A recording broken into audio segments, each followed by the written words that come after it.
after 14 years with the agency, I finally got turned off by many of its policies and practices, particularly those which I considered to be the interference in the internal affairs of foreign governments, either through paramilitary activities or propaganda, or the penetration of institutions such as labor, student groups and the like, or the governments themselves for manipulative purposes. I thought a lot of this stuff was wasteful, unnecessary, counterproductive to the foreign policy of the United States, and in many instances just plain wrong. I tried to do what I could when I was in the agency to make some changes, but the agency being what it is and bureaucracy being what it is, I was unsuccessful. So I felt I had no other choice except to leave the agency, and at first I did not intend to speak out. I mean, I was well trained in security consciousness and that. So what I did was write a novel called The Rope Dancer, which was a kind of a veiled criticism and expose of certain CIA activities. This this novel came out in 1971, it was discovered immediately by the press, and they wanted to know why I really quit and what was really bothering me. And it was at this time that I began talking with people in Congress and also with reporters and explaining my views. And ultimately it led to joining forces with John Marks and producing the book here, The CIA and the Cult of Intelligence, which is a pretty thorough explanation of how the CIA works, how it fits into the intelligence community, how intelligence is used by the United States government, what's good and what's bad about it, what needs fixing, what needs eliminating. I have a number of criticisms. One is I think that the CIA should get back to doing what it was originally intended to do, and that is to concentrate on the collection and analysis of information on foreign countries and distributing this information to not only the President and other key members of the executive branch, but also to the Congress and to the public when possible. I think they should get out of the dirty tricks business, the part that most disturbed me, such as their counter-terror programs in Vietnam, their secret war in Laos, their activities in Chile, and so on. I also feel that the Pentagon, which is very powerful in the intelligence community, should be restricted in its activities, and that much of their activities should be restricted to what they call departmental intelligence, that they just need to do their own work. But the national intelligence, that is the strategic intelligence, the high-level intelligence, should be done by a civilian agency which has no axis to grind. This would mean a CIA that is not involved in operations, because when it is involved in operations, it does have axis to grind, like anyone else, and this hampers its intelligence product. I'll give you an example.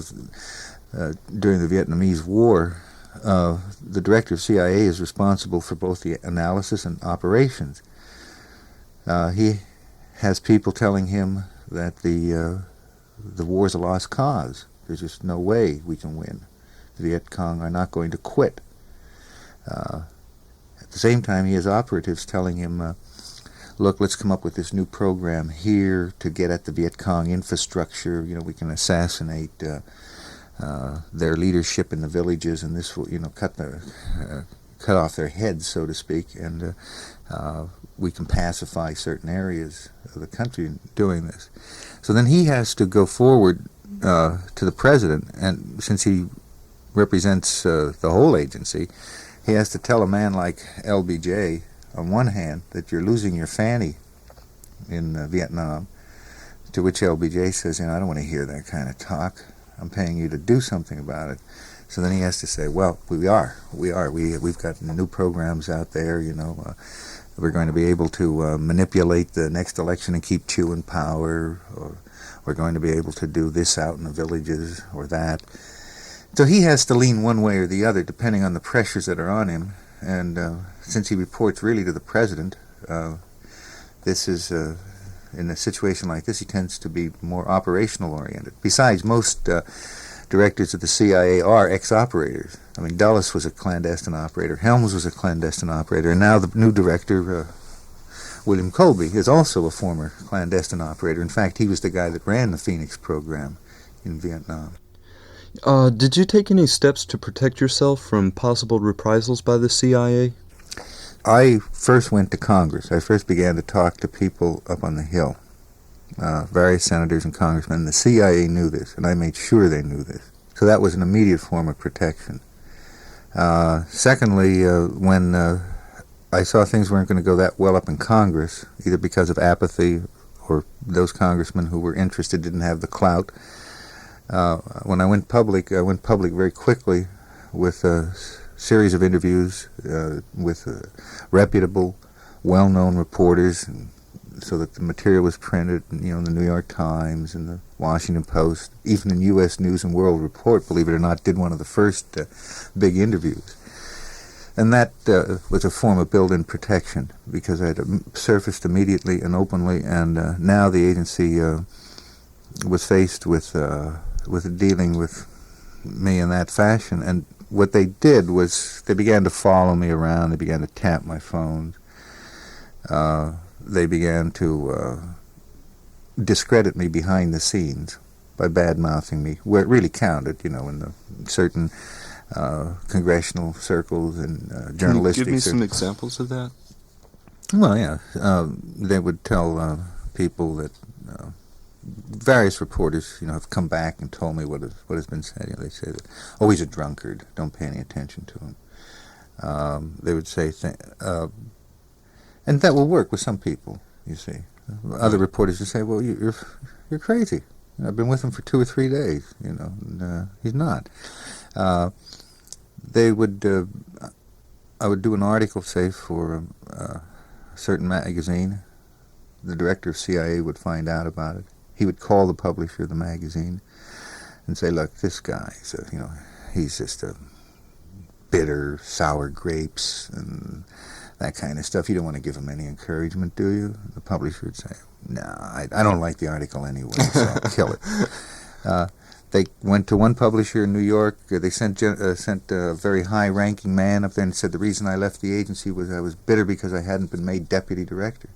Well, that was so ludicrous that even the people he told the story to laughed at him. But they resorted to those kind of techniques, and that you just shrug off. You learn to live with that, and there are ways around it, because there are people who don't pay any attention to them, and so this doesn't do any good.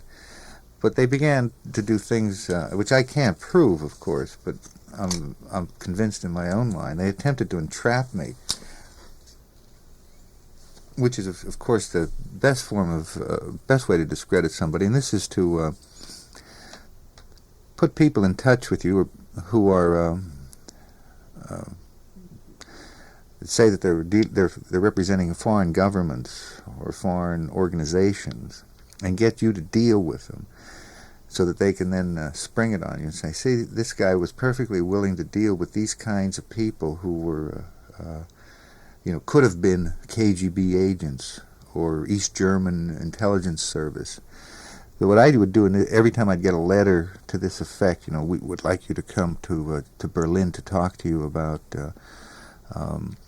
writing, where you'll be able to write freely without any inhibitions or government controls.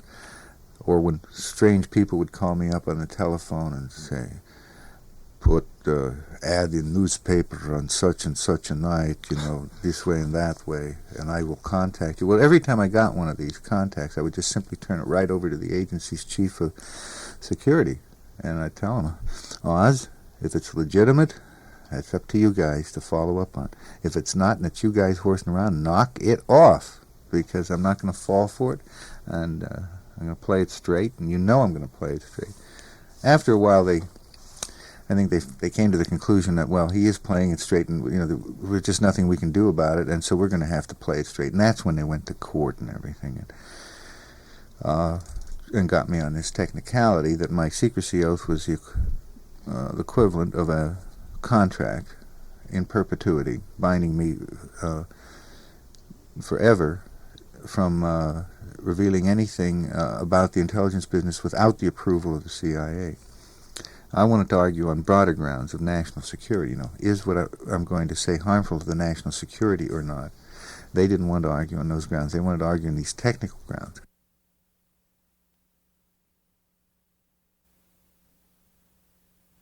Mr. Director, there has been confusion and controversy about the files which have been kept on Americans. Under what circumstances and by whose direction are files kept on Americans by CIA? Ms. Sykes, there are a number of different files in an institution as large as CIA. Of course, we have files of our employees, of applicants, of people who do business with us, contractors, and so forth.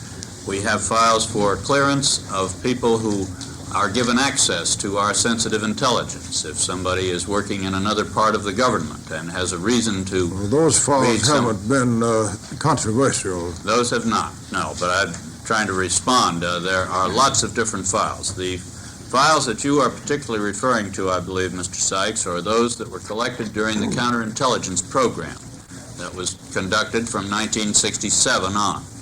This program was an attempt to identify whether there were any foreign connections with American dissident movements. In the course of that, we worked with the FBI and we collected material abroad. This material abroad about the activities of foreign anti-war and similar groups, peace groups and so forth, did include names of Americans in the conferences that they went to and things of that nature. You would get a report which had the names of all the different foreigners who went to the conference and included the names of the Americans that went to it. What has been the disposition of those files? Those files are in our hands now, Mr. Sykes. The information with respect to an American was passed to the FBI if it was to any similar files now being undertaken? There are the normal counterintelligence files, Mr. Sykes. If there is a counterintelligence question that comes up abroad of a possible connection between a foreign intelligence service and an American, that material will be in our files and will be reported to the FBI or the appropriate department. Congressman Adabo. What domestic activities, if any, have been actually discontinued because of they're either being considered illegal or unwise since this has been published in the press? Well, in our review of all of these, Mr. Adabo, we found a number of things which we thought were unwise, such as the collection of files on Americans incidentally to our other activities. We on some occasions had collected files of Americans as a help to identify possible leads to intelligence operations. Or we had collected files on Americans who had incidentally come up in the course of security investigations of other people. And this kind of thing that was an incidental to the main function. We have put out very strict instructions that any files that we do have of Americans must be clearly justified by their primary purpose and must be clearly identified and must be kept in a fashion which do not in any way constitute a blacklist or any other kind of police-type dossier on them. We also have reviewed our relationships with various other government institutions within the federal government and within the other parts of our constitutional structure. And we have made it clear in that review and in the instructions given out that we are to avoid involving ourselves in the domestic activities of any of those, even incidentally. Well, have you also used foreign intelligence or police organizations to check out your security people or Americans abroad? On occasion, there are problems that start in America and the individual goes abroad. And if it is an intelligence question, as distinct from a criminal question, we may go to friends abroad to see if they have any information on that individual. Congressman Jamo. Yet to have heard one word from anyone, either on your side of the table or on ours, of the concern which has grown in present years and is at a height today about the concern of improper activities of intelligence agencies insofar as they may infringe upon the rights of American citizens. Shouldn't that be our primary concern? Well, Mr. Jamo, I have indicated that I think we have done things that are improper. I would not say, though, that that is my primary concern, because those instances were few and far between. And I think it would be a mistake to throw the baby out with the bathwater. No one I agree with you that we don't want to throw the baby out with the bathwater, but I'm sure that you don't intend to, I'm sure you don't intend the statement which would give someone an inference that the rights of citizens are not paramount to the rights of the existence of an agency. I think the rights of the citizens under our Constitution are paramount, but I think that the infringements of those rights in the past have been so few and far between and so exaggerated that you are putting into jeopardy the continued ability to conduct an intelligence service in America. Now I'd like to give you a scenario, to use a much-used 1974 term in congressional hearings. We'll take a young congressman who was young when he came to Congress from North Haven, Connecticut. He's served in the Congress for 16 years. Served on the Appropriations Committee since 1963, that's 12 years. Served on the Defense Subcommittee, which covers your budget, the budget of the CIA. When he goes home and tells his citizens, all 500,000 of them, that he has absolutely no idea of the size of your budget, of where it goes, of what your agency does, his citizens look at him in utter shock and in many instances in disbelief.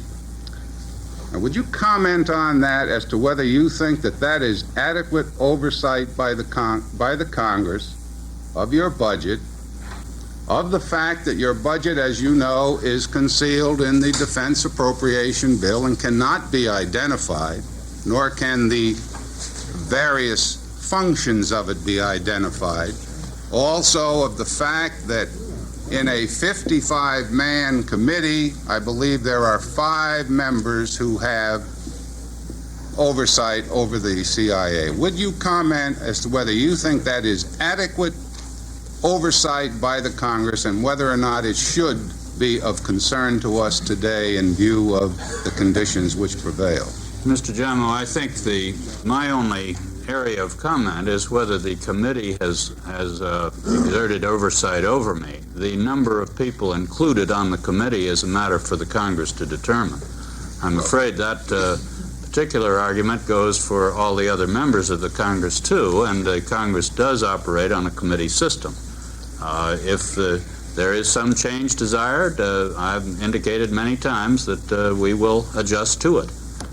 But I think that question is really properly posed to the Congress rather than to me. And yet, didn't you say that you would not like to have the budget figures of the CIA set forth in the legislation, just in response to a prior question?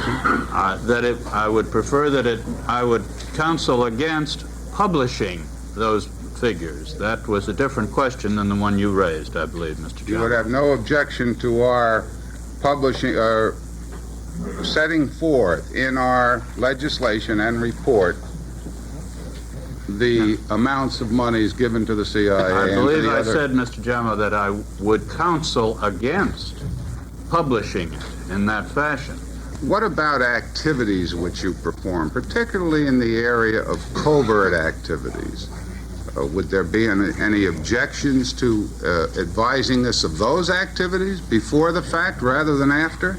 You're not objecting to oversight if it's properly conducted in order to make certain that your agency and any agency is operating adequately? Not a bit. I am expressing some concern at the degree of detail and the degree of depth into which the inquiries into our affairs go. Because what may appear to be an innocent question, such as how many people do we have in country X, can alert country X to start to look a lot harder for our people and begin to find them. That it's the question of where on the detail scale do you stop and where do you keep going? Congressman Flint. Director, first let me say that I concur in the statement made during the colloquy between you and Mr. Jamo that the rights of an individual be paramount to the rights of an agency. But I don't want to leave that statement hanging right there. I want to ask you if you believe the security of this country is paramount to the rights of an individual upon whom you have information that he is acting in collaboration with a foreign government which may be trying to destroy this country. Well, I think there are ways in which I can react to that situation in perfectly legal and constitutional ways, Mr. Flint. And I think the individual does have certain constitutional rights that both I and the Department of Justice and the courts will respect, whatever he does. We have had trials, public trials of agents of other powers in this country before, and we can protect ourselves within the due consideration to the rights of the individuals. Well, I certainly express the hope, as one member of this committee, that when you have information that an American citizen on American soil is conspiring with and collaborating with a foreign power whose interests may be directly opposed to the interests of this country, that you and your agency will exert every capability at your command to ascertain what he's doing to further that collaboration. I am absolutely obliged to bring that to the attention of the proper authorities, by which I include the FBI, and if the hypothesis that the chairman mentioned that they would not act, then I would have to go up above the FBI to see that some action is taken. I did, Mr. Flint, take an oath that all of us took to support and defend the Constitution of the United States against all enemies, foreign and domestic. I do not think anyone in CIA dropped the last two words off its oath.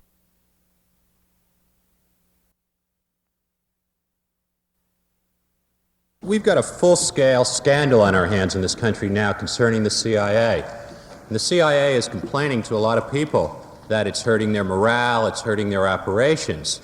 But what we have a scandal about has been going on for the last 25 years. I mean, this is nothing new.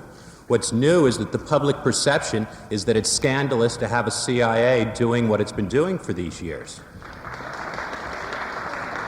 And I think the reason there is a scandal at this point is that Vietnam, to some extent, and then Watergate to a much greater extent, has opened up a lot of people's eyes to a bogus concept of national security. Now, national security is supposedly anything that protects our country and protects it from foreign adversaries. But yet, during Watergate, we saw a burglary carried out in a psychiatrist's office in Los Angeles, and afterwards the President of the United States said that was national security. I think it was burglary. And I think the grand jury that indicted the people involved thought it was burglary, and the jury that convicted them thought it was burglary. And so I think what's happening now is people are finding out that national security is a concept behind which criminal acts can be concealed. And I can assure you that there is no criminal activity known to man that the CIA has not at one time or another used to further its own clandestine purposes. But those folks in the CIA wouldn't say to you that these were criminal activities. I mean, when they train their people in the various tradecraft of the intelligence business, they have a course in second-story methods, and it's known inside the CIA as locks and picks. They have another course which is in opening other people's mail, and it's called flaps and seals. Well, that's your government and that's my government, and what they're doing is training people in criminal skills. And yet we all seem to act a bit surprised when we find out that the CIA has come home, that those same criminal methods that have been used overseas for the last 25 years have come into this country. Well, the thing that shocked everybody is that there were 10,000 dossiers kept on American citizens. Well, that's the tip of the iceberg. The CIA wasn't the primary group collecting intelligence in this country. There are probably millions of dossiers collected by the FBI, our local police intelligence squad. But be that as it may, the point is the CIA scandal has come home. And finally, after Seymour Hersh wrote a very good article in the New York Times in December, We got congressional committees looking into this thing. We got the Rockefeller Commission looking into this thing. Well, I was just going to talk about the Rockefeller Commission. I mean, you've all heard the old adage about not letting foxes into your chicken coop. Well, there are a lot of foxes on that Rockefeller Commission, and the head fox used to be governor of this state.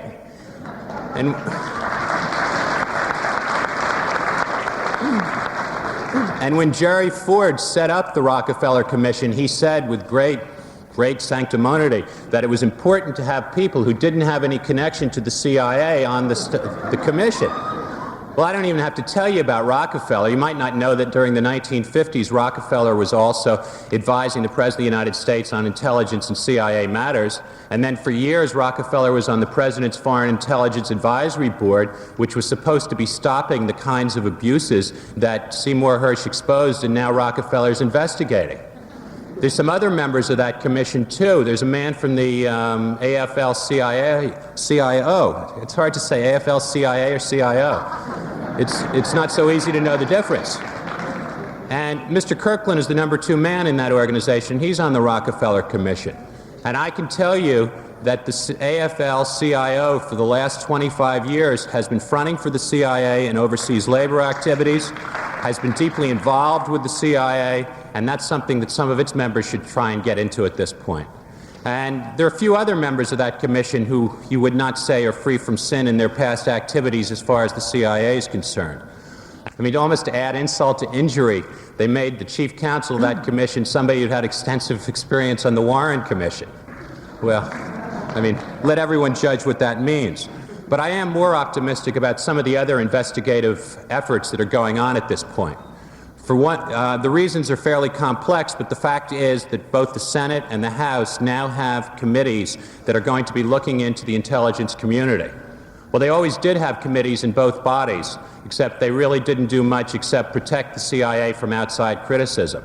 Before, those committees knew essentially what the CIA wanted to tell them, and I guess Senator Stennis, who was head of the Senate Oversight Committee, summed up pretty well their attitude. He said, and I'm paraphrasing slightly, but Senator Stennis said, you have to close your eyes some when you have a CIA or an intelligence activity. That you have to close your eyes some is the operative phrase.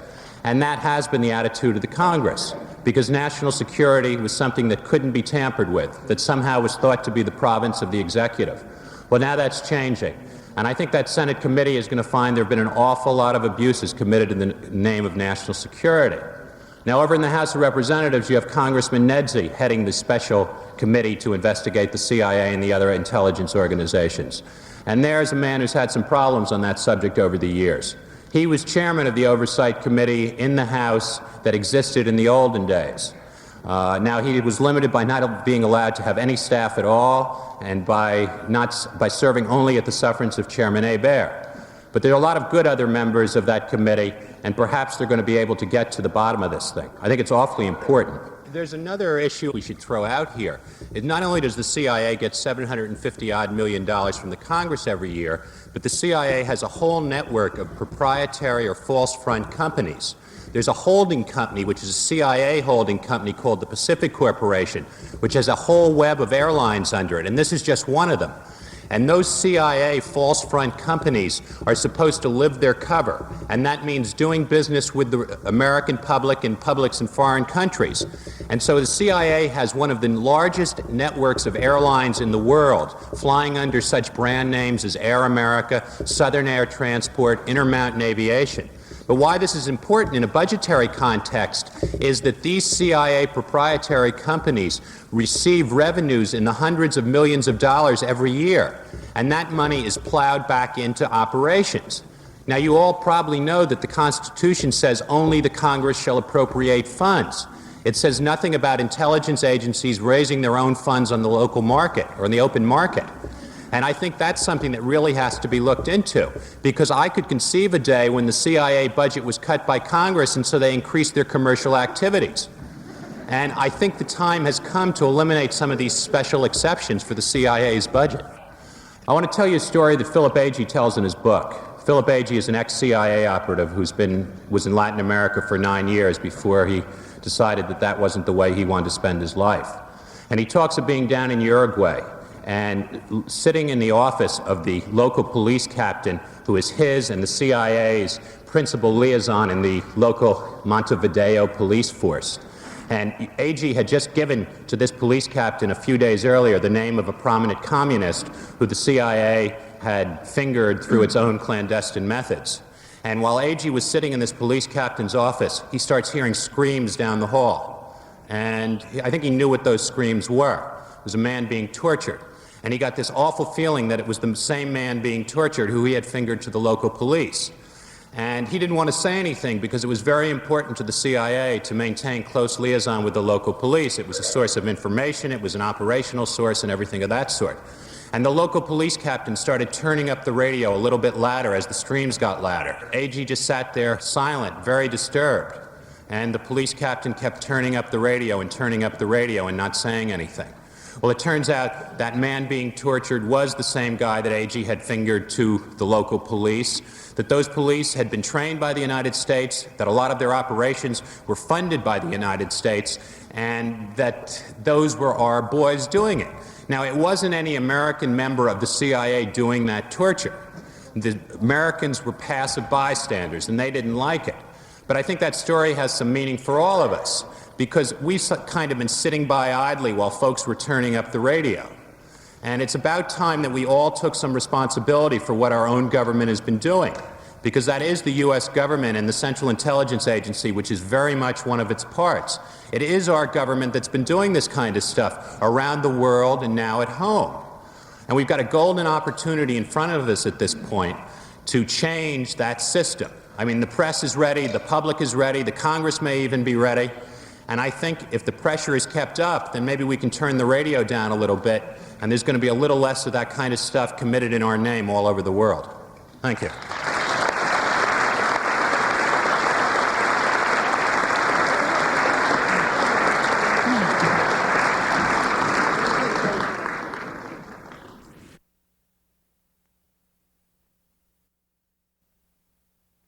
One of the targets of the CIA has been the press itself in many ways.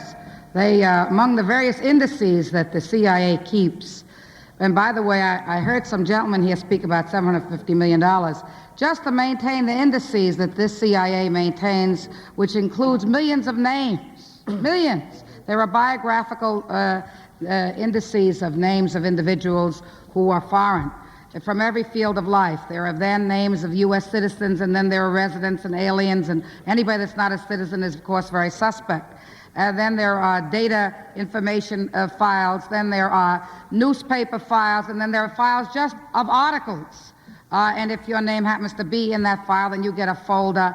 There are millions and millions of duplication of files. And one of the indices that the CIA keeps is one of newspaper articles of all kinds. And it has a history in terms of its having interfered in the media in the case of one particular CBS, I think it is, correspondent, who, as a matter of fact, was present all during our hearings. And you cannot underestimate the intimidative quality that has taken place by the CIA and other police instruments of government. The nature and the way in which the CIA has functioned is that it was a public secret. Why, at the very time, for example, that we passed the Privacy Act out of our subcommittee, of which Ed was one of the co-authors, and by the way, Barry Goldwater and myself, it's an interesting combination. We have differences among each other, however. Nevertheless, when we passed the Privacy Act, in the Privacy Act, which was just passed last year, we have a provision for an exemption. If you want your file, you want to find out what a government agency has on in your record, or you want to be notified when they transfer information from one agency to another, if it is contended that it's a question of national security, foreign policy, or criminal law enforcement, you can't get your file. And we have such an exception in the Privacy Act. But the CIA insisted that it needed a general exemption, that nobody could get any information from them because everything they do is national security. And so with that kind of a stance, and by the way, my committee agreed with them. I was the minority and filed a minority report. The floor of Congress agreed with them. I brought an amendment on the floor to eliminate that kind of general exemption, and yet we got no support for that. There's no question about the fact that the CIA has intimidated American citizens, their representatives in Congress, and the media, because people accepted that, and there wasn't one peep, and there wasn't one bit of outcry about the fact that the CIA was getting a total exemption from being able to function like any other democratic arm or any other democratic agency of government. So that there is no question that there has been an intimidative factor. I mean, how many people want to have a file on them? How many people want to have their mail open? How many people want to have notations about everything that they do, every person that they see, or every statement they've ever made? And let me tell you, that's the nature of the file that they keep. How many people want to have a list of every newspaper article where your name is ever mentioned? They don't have them all in my file, by the way. I just said that to reassure my colleagues. We have a situation in which the CIA, the directors and the subdirectors and all the people in it have committed admittedly illegal actions, yet not one person has been asked to resign, not one person has been fired. The same people who have the same mentality, the letter openers, the people who are compiling names of people who speak at peace meetings, the people who are compiling names of people, as they did in my file, of people who have defended the civil liberties and the civil rights of the people in this country, are still in charge of America. The CIA, in fact, has become a government unto itself. It is above everybody, above the executive branch, above the judicial branch, and above the legislative branch. In our own committee, when we asked about the fact that we could have a determination as to whether a matter affected national security, and if there was a difference between an individual who requested to see his or her file and a position of the agency that this was a matter of national security, that we can then take it into the courts for judicial review in camera, the answer of Mr. Colby was that he opposed judicial review. So they regard the CIA as a government unto itself, apart even not only from the Constitution, but even from the more less controversial aspects of our Constitution, namely the three separate branches and the right to check and balance each other. And there will be some who will wonder whether the CIA in its present form should exist at all. For example, in testimony before various committees to date, Mr. Colby has testified thusly.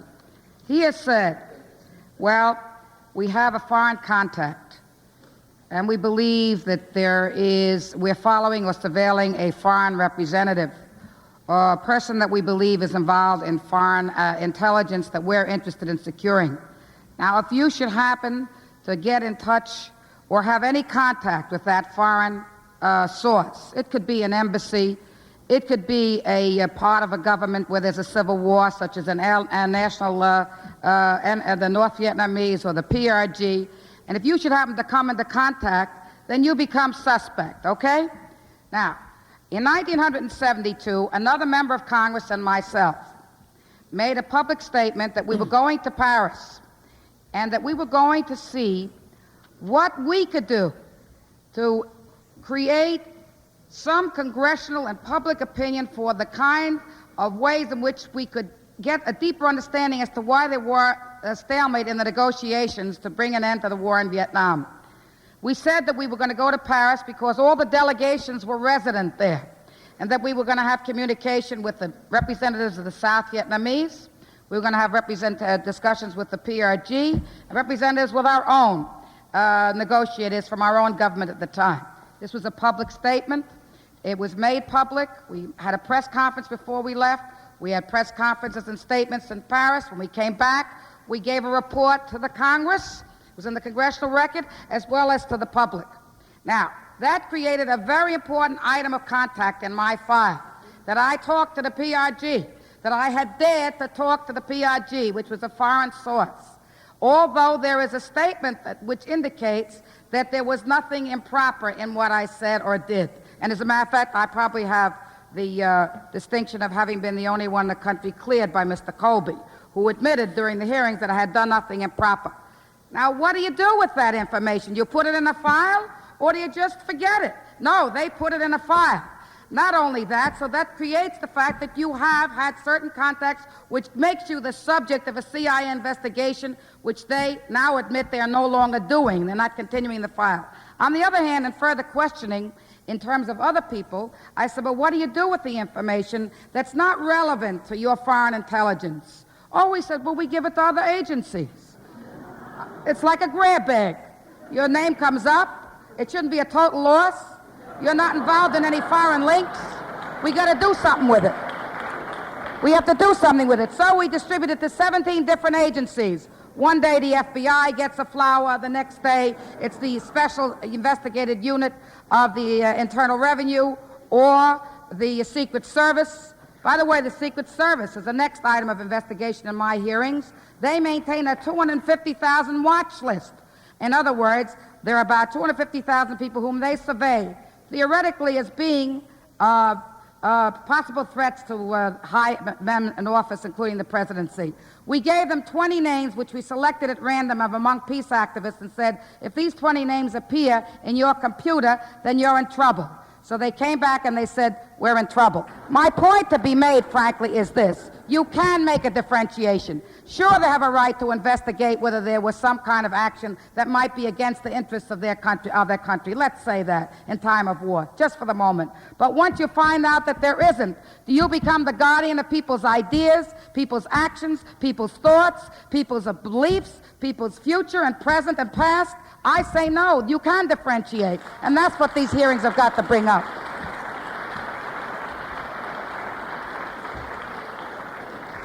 The last question is a very important one, and I think I have some shading of differences with my colleagues on this question.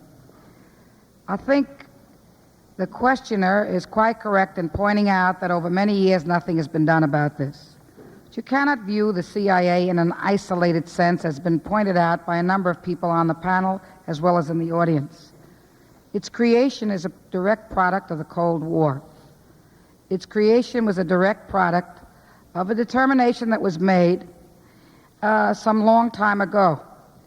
And part of that determination included an attempt to seek a significant conformity in this country with respect to ideas, actions of those in and out of the decision-making bodies. It attempted to formulate a policy which showed that this country was locked in an immortal battle with communism internally and externally, and therefore permitted the kind of development which has so distorted the conditions in our society and in many places in the world. It's brought war in places we have no business to have war or no place to be. It's brought a distortion of our economy, as was pointed out in the balcony, which is our major challenge of today. It's brought a strengthening of the military, a strengthening of those special interests who dominate the political structures, the oil interests and the other vast monopolies who have been totally in control of our society, and the CIA has been their agent, among other agencies of government.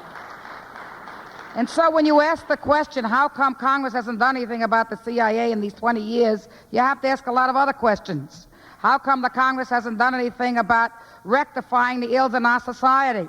How come we could bring ourselves to a point where in our society we now have unemployed in the millions, a virtual depression in this country, the richest country in the world, while at the same time there are enormous profits of the oil companies and other monopolies? How come there is no equality yet for women and minorities and elderly people and young people? I mean, you got to ask all the questions that go with it. And the CIA is just a very significant and a very deep arm to maintain these conditions against the interests of the majority of the people. So when you ask the question, how come we allowed them to continue a war in the Congress of the United States for 15 years, a war we never should have been in, a war we didn't approve of, a war which killed our people and others? This is part of the same question. Now, what does it take in the Congress? It takes a lot. It takes a lot. Why, when the very word impeachment was mentioned by persons like myself at the beginning, that was also shunned in the Congress of the United States for a long time. Now we're mentioning the word CIA. The Watergate aftermath has made it easier for us. We're beginning to investigate. We're now going to get public clamor. You're a prime example of it. This committee is a prime example of it. I'm not going to be as negative as my colleagues. If I believed that I was going to investigate and not be able to change the law, I'd leave the Congress of the United States. That's one point of view. That's one point of view. I mean, that's not a great deal to change a law. I mean, it's only a little thing. I mean, I'm going to amend the privacy law where the CIA is concerned. I'm pretty sure of that. I hope to get a lot more support than I got before. That is a step of legislative nature.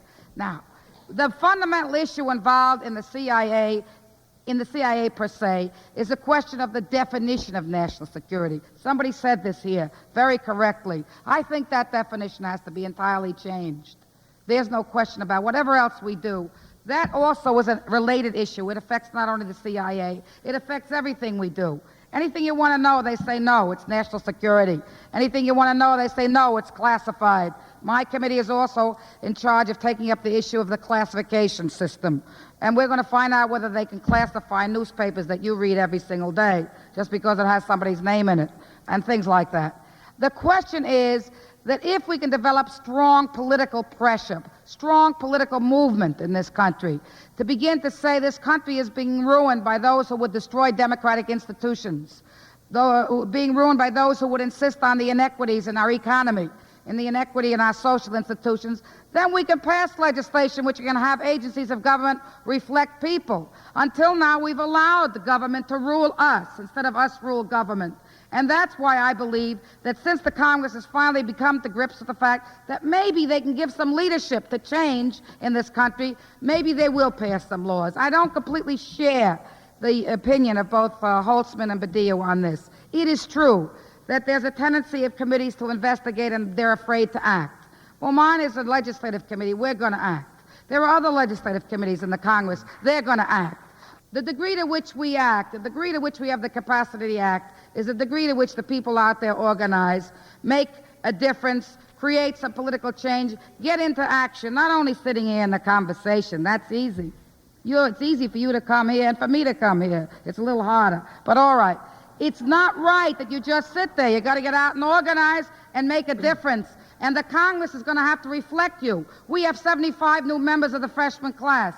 They are beginning more to reflect the people all over this country. The degree to which they act depends upon you and all the yous in Iowa and in Alabama and in California and in the Midwest and in Georgia. And the political action is what is so necessary from all of you people who care so deeply so that there can be legislative action and political change, frankly, which is what is desperately needed.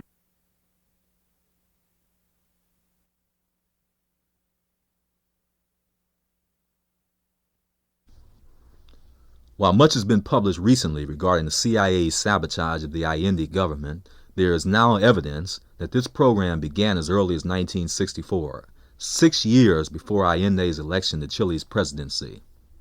The following is from the diary. Montevideo, May 15, 1964.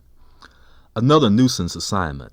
The Santiago station has a really big operation going to keep Salvador Allende from being elected president. He was almost elected at the last elections in 1958, and this time nobody's taking any chances. The trouble is that the Office of Finance and headquarters couldn't get enough Chilean escudos from the New York banks, so they had to set up regional purchasing offices in Lima and Rio. But even these offices can't satisfy the requirements, so we have been asked to help. The purchasing agent for currency in this area is the First National City Bank, but the Buenos Aires station usually handles currency matters because they have a Class A finance office empowered to purchase currency. As a Class B station, we are restricted to emergencies for exchanging dollars for local currency. Nevertheless, headquarters sent down a check drawn on an account in the New York City Bank office, which I took over to Jack Hennessy, who is a senior U.S. citizen officer at the Montevideo City Bank. He is cleared by headquarters for currency purchases and had already been informed by Citibank in New York to expect the check. I gave him the check, and he sent his buyers over to Santiago for discreet purchase. In a couple of days they were back. According to Hennessy, they usually bring the money back in suitcases, paying bribes to customs officials not to inspect. And Paul Burns and I went down to see Hennessy for the pickup. When we got back to the station, we had to spend the rest of the day counting it. Over $100,000 worth. Now we'll send it to the Santiago station in a diplomatic pouch. They must be spending millions if they have to resort to this system, and New York, Lima, and Rio de Janeiro can't meet the demand together.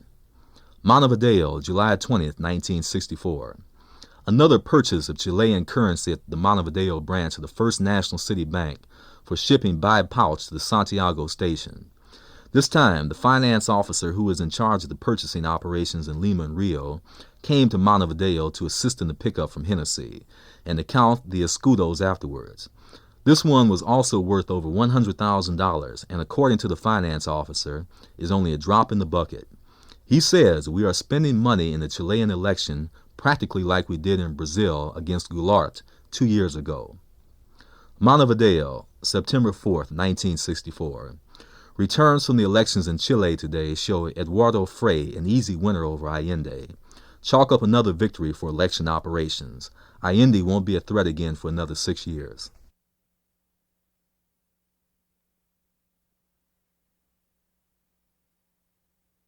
In 1965, the station in Montevideo undertook a long-term electronic surveillance operation against the Egyptian embassy, with the direct assistance of the Agency for International Development.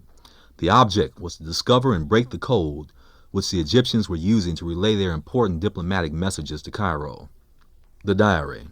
Montevideo, June 4th, 1965. I've been asked by Ned Holman, the Montevideo station chief, to take over another operation. This one is an effort not yet off the ground to make a technical installation against the embassy of the United Arab Republic on the street behind our embassy and on the floor above the AID offices. Headquarters is getting anxious because if the operation is successful, it will enable an important UAR cryptographic circuit to be read. As part of planning, they asked for a floor plan of the embassy, which I got through the Avanen Electric Company. Avanen being a CIA-designated term for a team of 7 surveillance agents placed by the CIA in key Uruguayan state-owned communication industries. And soon a Division D officer will be coming to survey the place. As my office is in the back of our embassy, I can almost look out into the windows of the UAR embassy. Montevideo, February 25th, 1966. My little technical operation against the codes of the UAR embassy is beginning to monopolize my time. For over a week, 2 Division D technical officers, Donald Schroeder and Alvin Benefield, have been here planning the installation, and I've had to take them from shop to shop buying special glues, masking tape, and other hard-to-find items. Schroeder was here late last year for a short visit, and at his request, I sent the electric company inspector, who is part of the Avanen surveillance team, into the embassy for an inside casing. After his visit, there was no doubt where the cold room is located, right over the office of Frank Stewart, the director of the Agency for International Development. Some time ago, Stewart received an instruction from aid headquarters in Washington to lend whatever cooperation is necessary to the station, although he doesn't seem to know exactly what is to happen. I have arranged with him to get the keys to aid and for him to send away his watchman when we make the entry a few nights from now. The installation will consist of 2 special contact microphones.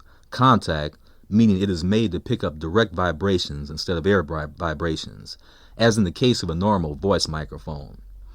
Connected to small FM transmitters powered by batteries. Schroeder and Benefield will install the equipment right against the ceiling, as close as possible to the spot where the UAR code clerk has his desk. From my embassy office, which is across the street from the UAR embassy and the aid offices, we will monitor the transmitter in order to record vibrations from the machine. The National Security Agent cannot break this code system mathematically, but they can do so if sensitive recordings can be obtained of the vibrations of the encrypting machine when the disks clack to a stop. If we can discover the settings on this machine in Montevideo, NSA will be able to read the encrypted UAR messages on the entire circuit to which their Montevideo embassy pertains. This circuit includes London and Moscow, which is why we have been pressured to get the operation going here. If successful, we will record vibrations from the machine every time the settings are changed in the future. By reading these secret UAR messages, policymakers in Washington will be able to anticipate UAR diplomatic and military moves, and also to obtain an accurate reaction to U.S. initiatives. In another day or 2, Schroeder and Benefield will have all their equipment ready. Our plan is to drive up Paraguay Street about 9 p.m. and enter normally through the front door of the aid offices using Stewart's key. After checking security and closing blinds, I'll park the car just down Paraguay Street from aid for emergency getaway. While Schroeder and Benefield make the installation, I'll go up to my office in our embassy and watch over the UAR embassy and the aid office. Montevideo, March 1st, 1966. The technical installation under the UAR code room took most of the night. Already we have recordings of the machine, and after playing them through the oscilloscope of our communications room, Schroeder and Benefield are certain they will work. We pouch the tapes to headquarters for passage to the National Security Agency, who will advise on whether they can be used. Montevideo, March 30th, 1966. Headquarters thinks the operation against the UAR codes is so important that they ask that we buy or take a long lease on the apartment above the embassy. The reasoning is that in a couple of years we will be moving into the new embassy, now under construction on the Rambla, and aid will also probably move at that time. As this operation could go on for many years, headquarters wants to be assured of access to the building in close proximity for a listening post.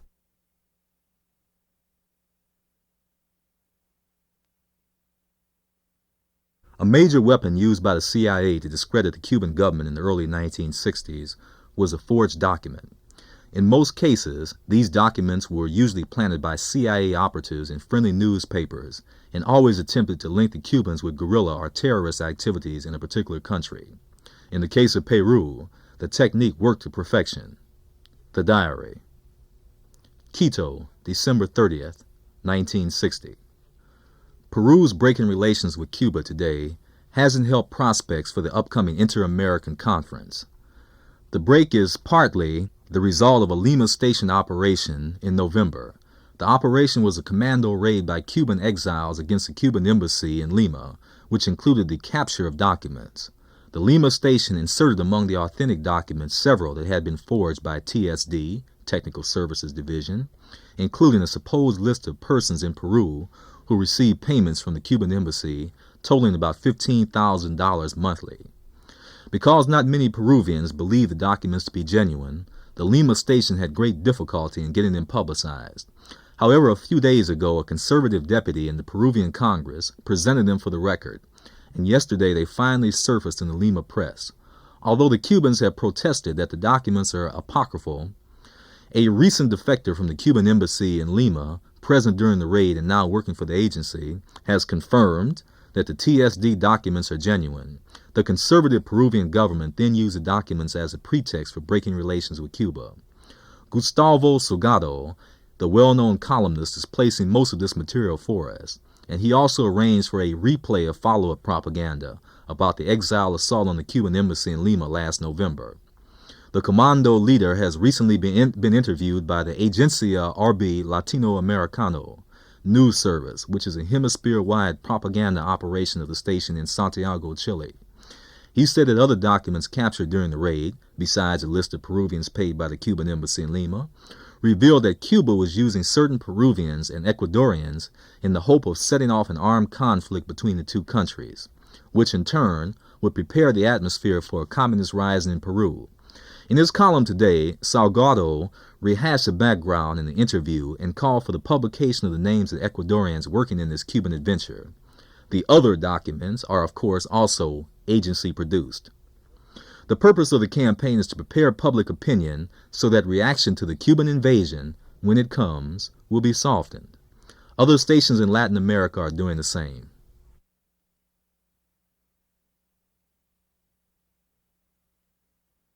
Montevideo, November 19th, 1965. Several days ago, an important student conference began here under the sponsorship of the FEUU, the Federation of University Students of Uruguay, and the Prague-based International Union of Students. The conference is called the Seminar on Latin American Social and Economic Integration and has drawn about 60 student delegations from all over the hemisphere. Through Abzug 1, Abzug being the CIA code name for a covert operations agent responsible for placing agency-prepared material in local newspapers. We have put out adverse editorial comment in the Montevideo press, exposing the seminar as organized, financed, and directed by the Soviets through the IUS, International Union of Students, and through PCU, the Communist Party of Uruguay, controller of the FEUU. We also arranged for handbills on the same theme to be distributed, as well as a humorous facsimile of an Uruguayan 100-peso note labeled as the rubles with which the Soviets are financing the seminar. We have also ordered from TSD being the Technical Services Division, copies of official letterhead stationery of the seminar with the signature of the seminar's Secretary for Foreign Affairs, Daniel Waxman. reproduced at various levels in order to coincide with whatever length of letter we decide to attribute to Waxman. If it comes soon, we will have a black letter to add to the other propaganda against the seminar. Waxman is a leader of the Federation of University Students of Uruguay. Montevideo, December 11, 1965. The black letter connecting the Soviet cultural attaché with the seminar on social and economic integration will be put out in El Plata, the afternoon daily belonging to the Blanco faction, led by the NCG president. The letter is a statement of appreciation for technical advice and refers to instructions relating to the seminar and brought by a colleague who recently returned to Montevideo. Thanks are also given for other assistance. Although the letter is vague, Soviet financing and control of the seminar is easily inferred. The forged signature is that of Daniel Waxman, the seminar's Secretary for Foreign Relations. Montevideo, December 13, 1965. Somewhat anticlimactic but useful, our black letter operation against the FEUU and the Soviet cultural attaché caused a sensation when it was published by El Plata this afternoon. Banner headlines announce, "Documents for the break with Russia." And similar treatment will be given in tomorrow morning's papers. Denials from Daniel Waxman, the Federation's leader, to whom the letter is attributed, were immediate, but they will be given scant coverage except in the extreme leftist press. Abzug 1 has arranged for Alberto Roca, publisher of the station-financed newspaper Combate, to take responsibility for the black letter in order to relieve El Plata of liability. Through Abzug 1, will place new propaganda in the form of editorial comment using the Union's capitulation to avoid the break with the Soviets as proof of Soviet influence over the Unions.